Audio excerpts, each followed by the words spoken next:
जय माता दी। मेरे सभी प्यारे दोस्तों, मैं लक्ष्मी शर्मा बड़ों को चरण स्पर्श, छोटों को प्यार और बराबर वालों को दिल से नमस्कार करती हूँ। आज आप सभी सुनेंगे ज्यूत महाराज की कथा। बहुत ही दुख भरी कथा है ये। कथा को पूरा जरूर सुनेगा और जितने भी लोग जितिया का व्रत करते हैं उनके पास अवश्य शेयर कीजिएगा। ज्यूत महाराज की कृपा आप सभी पर, आपके बच्चे पर सदा बनी रहे। प्रेम से बोलिए ज्यूत भगवान की जय हो। अब सुनिए ये कथा। बहुत समय पहले की बात है। एक गांव में एक पति पत्नी रहा करते थे। शादी के 7 साल बीत चुके थे। उनका कोई संतान नहीं था।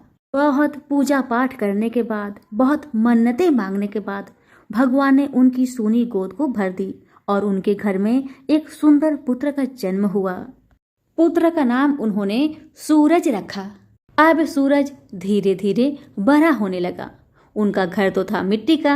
अब सूरज की मम्मी रोज सवेरे उठकर घर में झाड़ू मारा करती थी। घर के आंगन में एक कोने में तुलसी जी का पौधा निकला हुआ था, जो छोटा सा था, जिस पौधे में सिर्फ 2-3 ही पत्ते थे। क्योंकि वह छोटा था, सूरज की माँ प्रत्येक दिन जब घर आंगन में झाड़ू लगाती तो तुलसी जी के पौधे में भी झाड़ू लगा देती, जिस कारण से हर दिन तुलसी जी का एक एक पत्ता टूटकर गिरते रहता और तुलसी जी सूखने लगी।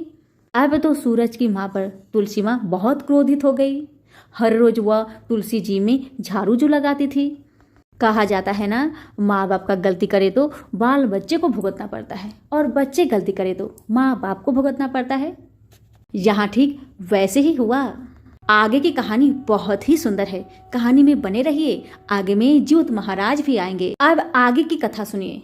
आगे ये हुआ कि जब तुलसी माता पे सूरज की माँ झाड़ू लगाती रही, तुलसी माँ तो सूख गई, लेकिन तुलसी माता बहुत क्रोधित हुई। उसी क्रोध के कारण तुलसी माता ने सूरज को गूंगा बना दिया। गूंगा होने से पहले सूरज बहुत जोर से चिल्लाया और उसका आवाज एकदम से बंद हो गया। अब तो सूरज की माँ अपने 5 साल के बेटे को गोद में लेकर जोर जोर से रो रही है और कह रही है, बेटा क्या हुआ, बोलो ना, तुम क्यों चिल्लाया, बेटा बोलो ना। बेटा तो कुछ बोल ही नहीं पा रहा। माता की रोना देखकर आस पड़ोस के सभी लोग सूरज के घर में आ गए और कहने लगे, क्या हुआ बहन, तुम्हारे बेटे को क्या हुआ। तब सूरज की माँ कहने लगी, पता नहीं मेरे बेटे को क्या हो गया। अचानक आंगन में खेलते खेलते उसका आवाज ही बंद हो गया। अब आस पड़ोस के लोगों ने कहा, बहन तुम चिंता मत करो, तुम्हारा बेटा ठीक हो जाएगा। तुम जाओ, पास में ही डॉक्टर साहब रहते हैं, उनके पास जाओ, अपने बच्चे को दिखलाओ। क्या पता कुछ गला में हो गया हो, उसी की वजह से इसका आवाज चला गया हो।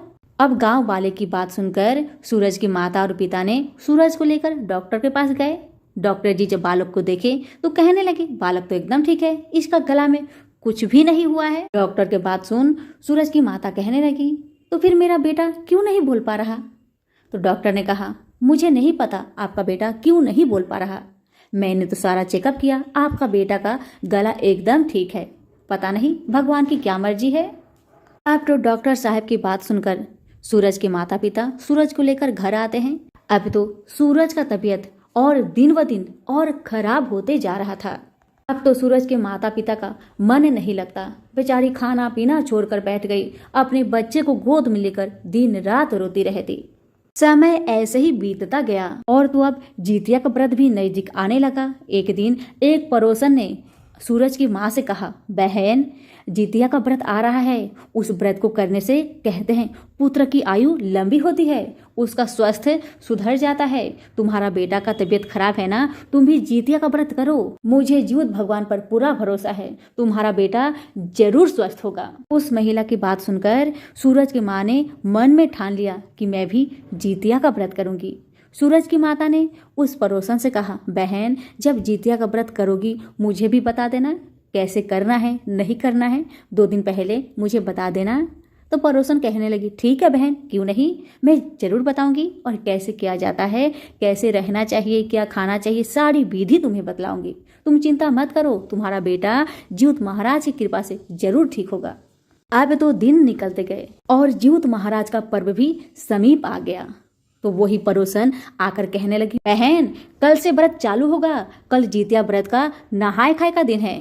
पड़ोसन ने नहाय खाए की सारी विधि बताकर वहां से अपने घर को चली गई और सूरज की माता ने नहाय खाए के दिन नहाय खाए का नियम की और नहाय खाए के रात के दिन अच्छे अच्छे भोजन पकवान बनाकर 3 बजे भोर में जीउत भगवान को चिल्हो सियारों को भोजन देकर दही चिवड़ा खाकर निर्जला व्रत रह गई, जैसे उस महिला ने बताया था। अब तो सूरज की माँ निर्जला व्रत करने लगी और जीउत भगवान से प्रार्थना करती रही, हे भगवान मेरे बेटे को स्वस्थ कर दे, हे भगवान मेरे बेटे को स्वस्थ कर दे। पता नहीं मुझसे कौन सी बड़ी गलती हो गई है जिसकी सजा भगवान ने मेरे बच्चे को दिया है। बार बार भगवान से यही प्रार्थना करती रही। जब दोपहर को 3 बजा तो सभी महिलाएं नदी में स्नान करने जाने लगी। तभी एक पड़ोसन ने आकर सूरज की माता को भी कहा, बहन चलो नदी में स्नान करने। सूरज की माता ने उन महिलाओं के साथ चली गई नदी में स्नान करने और नदी में स्नान करने के बाद सभी माताएं बैठकर जीउत महाराज का पूजन किया और कथा सुना और घर आने के बाद जितिया का धागा अपने बेटे के गले में पहनाकर अपने गले में सभी माताओं ने पहन लिया और ठीक वैसे ही सूरज की माता ने भी किया। सूरज की माता जीउत महाराज से रात भर प्रार्थना करती रही।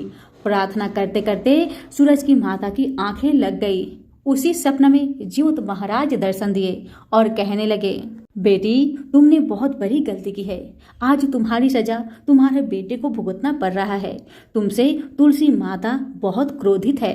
तुम जब भी झाड़ू लगाती थी आंगन में वहीं पर एक तुलसी जी का पौधा था जिसे तुम रोज झाड़ू मार मार कर उसके सारे पत्ते को तोड़ देती थी। इसी कारण से तुलसी माता तुमसे क्रोधित है। तुम चिंता मत करो, तुम्हारे बेटे को कुछ नहीं होगा। जो भी महिला सच्चे मन से जीउत महाराज का व्रत करती है उसका बेटा का कभी कुछ हो ही नहीं सकता। तुम्हारा बेटा जरूर बोलेगा और तुम्हारा बेटा स्वस्थ भी जल्दी होगा। तुम चिंता मत करो। इतना ही सपना देखते ही देखते उसका नींद अचानक खुल जाता है। बेचारी जल्दी से उठकर जाकर घर के आंगन में देखती है तो देखती है वहां पर एक तुलसी जी का पौधा है जो सूखा गिरा हुआ है। उसी समय सूरज की माँ सर झुकाकर तुलसी माता से क्षमा मांगकर फिर सो जाती है और जैसे ही सुबह होता है सूरज की माँ उस तुलसी जी के पौधे को उठाकर एक चबूतरा में लगाकर स्नान करके तुलसी जी का पूजन करने के बाद गरम गरम भोजन बनाकर जितिया व्रत का पारण करती है और जीउत महाराज से प्रार्थना करती है कि हे जीउत महाराज मेरे बच्चे की रक्षा करे। इतना कहते ही सूरज अपने पलंग से उतरकर आंगन में अपने माँ के पास आ जाता है। माँ देखकर बहुत प्रसन्न होती है, मगर दुख का बात ये था कि सूरज तो पूरी तरह से जितिया व्रत के प्रभाव से स्वस्थ हो गया था, मगर सूरज बेचारा अभी बोल नहीं पाता था। ये देखकर माता बहुत दुखी हुई और जीउत महाराज से कहने लगी, हे जीउत महाराज मैंने आपका व्रत किया, मेरा बच्चा स्वस्थ हो गया, मगर इसका कंठ वापस नहीं आया। इसका क्या कारण है भगवान? कोई तो उपाय बतलाइए जिससे मेरे बच्चे का कंठ वापस आ जाए। इतना कहकर माँ तो जोर जोर से रोने लगी। तभी जीउत भगवान एक साधु महाराज के भेष में आते हैं और कहते हैं, बेटी क्या बात है, तुम इतना क्यों रो रही हो? तब माता ने अपनी सारी कहानी साधु महाराज को सुना दी। तब भेष रूपी जीउत महाराज कहने लगे, बेटी तुमसे तुलसी माता नाराज है, उनकी श्रद्धा भक्ति से पूजन करो, तुम्हारा बेटा का कंठ वापस जरूर आएगा। मेरा आशीर्वाद है और मेरा आशीर्वाद कभी खाली नहीं जाता। इतना कहकर भेष रूपी जीउत महाराज वहां से आगे बढ़कर अंतर ध्यान हो गए। साधु महाराज के कहे अनुसार सूरज की माता ने श्रद्धा भक्ति के साथ तुलसी माता का पूजन शुरू कर दिया, जिसके प्रभाव से सूरज का कंठ बहुत जल्दी ही वापस आ गया। उसी रात को तुलसी माता स्वप्न दिखाती है और सूरज की माता से कहती है कि जो भी भक्त श्रद्धा भक्ति के साथ जीउत महाराज का व्रत करेगा उसके बेटे का सारे कष्ट जीउत महाराज हर लेंगे, उसे लंबी आयु प्रदान करेंगे। सभी मिलकर बोले, जीउत महाराज की जय हो, तुलसी माता की जय हो। कथा कैसी लगी कमेंट बॉक्स में लिखकर जरूर बताइएगा। अगर अच्छी लगी हो तो अपनों को भी शेयर कीजिएगा। धन्यवाद।